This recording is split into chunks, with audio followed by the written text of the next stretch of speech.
சீக்கிரமாவே period cycle start ஆன பெண் குழந்தைங்களுக்கும் அதனால வர மென்ஸ்ட்ரல் இஷ்யூ அப்புறம் பீரியட்ஸ் அப்ப வர கை கால் இடுப்பு வலி இப்படி இருக்கிறவங்க ஸ்வீட் கிரேவிங்ஸ் இருக்கிறப்பெல்லாம் இந்த ஸ்வீட்டை செஞ்சு சாப்பிட்டு பாருங்க, உங்களுக்கே வித்தியாசம் தெரியும். இப்படி பெண் குழந்தைங்க ஹெல்த் பெனிஃபிட்ஸ்க்கே ரெசிபி சொல்றீங்க, அப்ப ஆண் குழந்தைங்க எல்லாம் செத்து போயிடலாமா நிறைய பேர் கமெண்ட் பண்ணியிருந்தாங்க போன ரெசிபியில. எனக்கு அது ரொம்பவே மனசை பாதிச்சிருச்சு.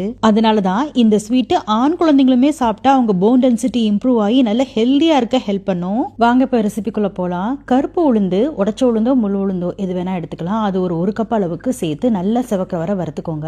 எந்த மெஷர்மெண்ட்ல கருப்பு உளுந்து எடுக்கிறீங்களோ அதுல பாதி அளவு ராகி சேர்த்துக்கோங்க. ராகியும் சேர்த்து நல்லா செவக்க வர வறுத்துக்கோங்க.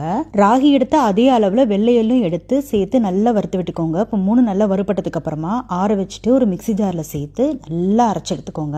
இப்போ இதை நீங்க வறுத்து அரைக்கிறதுனால இது அழகா நீங்க ஒரு பாட்டில போட்டு ஸ்டோர் பண்ணி வச்சுக்கலாம். எப்பெல்லாம் ஸ்வீட் சாப்பிடணும்னு தோணுதோ அப்பெல்லாம் எடுத்து மிக்ஸ் பண்ணி சாப்பிட்டுக்கலாம். அது எப்படி செய்யணும்ன்றதை நான் அடுத்து சொல்றேன். அடுத்ததான் நம்ம இந்த சக்கரை சேர்த்து செய்ய போறதுல பேரிச்சம்பழமும் இந்த மாதிரி கருப்பு திராட்சை தான் உடம்புக்கு ரொம்ப ரொம்ப நல்லது. அது பெண் குழந்தைங்களுக்கு ரொம்ப ரொம்ப நல்லது. இது ரெண்டையும் நல்லா சுடுதண்ணில் ஊற வச்சுட்டு நல்லா பேஸ்டா அரைச்சு எடுத்துக்கோங்க. சர்க்கரைக்கு பதிலாக நம்ம இதை தான் பயன்படுத்த போறோம். ஒரு கடாயில நெய், அரைச்ச பேஸ்ட், கொஞ்சமா தண்ணி ஊற்றி நல்லா கலந்து விட்டுக்கோங்க. இப்போ நம்ம செஞ்சு வச்ச பவுடர்ல இருந்து ஒரு 2-3 டேபிள் ஸ்பூன் சேர்த்து நல்லா மிக்ஸ் பண்ணி விட்டுக்கோங்க. அடுத்ததா தேங்காய் பால் சேர்த்து நல்லா மிக்ஸ் பண்ணி விட்டுக்கோங்க. இதுல பக்குவம்லாம் தேவையில்லை. ஏலக்காய் பொடி, நெய் சேர்த்து நல்லா கொஞ்ச நேரம் கலந்து விட்டு இறுகி வந்ததுக்கு அப்புறமா நட்ஸ் தூவி சர்வ் பண்ண வேண்டியதான். கண்டிப்பா நீங்களும் ட்ரை பண்ணி பாருங்க.